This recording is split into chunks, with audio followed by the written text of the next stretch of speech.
The last thing we're going to do for this section is take a look at parallel and perpendicular lines and identify whether two equations are such.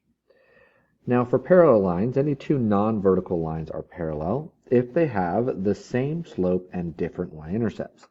So in order to determine if they're parallel, we just need to compare the slopes and make sure that their y-intercepts are different. Perpendicular lines, however, have slopes that are opposite and reciprocal.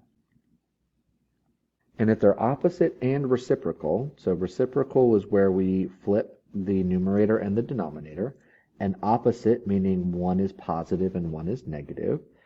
If they're opposite and reciprocal, if we multiply them together, the product is -1, and so that's how we can check if two lines are perpendicular.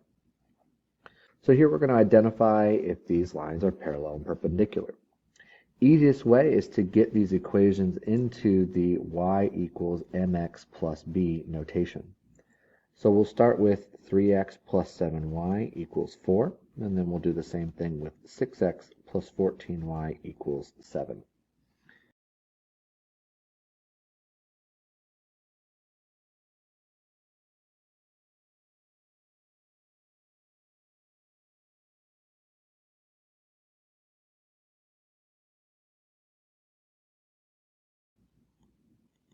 So we can take a look here, and we have it simplified. So remember, when we have 6 over 14 and 7 over 14, we can reduce those. And when we compare the slopes, we see that they are the same. Therefore, these two lines are parallel. Let's do the same thing again with our next two set of equations.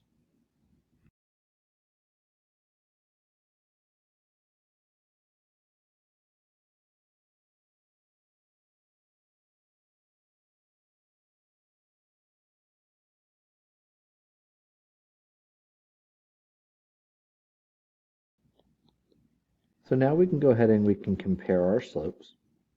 Well, and we see that they are not the same, so they can't be parallel. Well, we just need to check if they're perpendicular. So we can multiply these together. And when we multiply them, we get -1/9. Since that does not equal -1, they are not perpendicular either, meaning that they are neither parallel nor perpendicular. And let's go ahead and do the last one.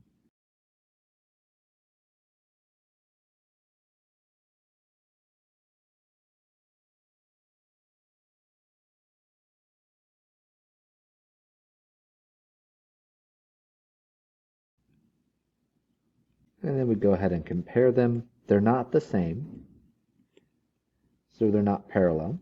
So let's multiply them. Since when we multiply them, it equals -1, we know that they are perpendicular.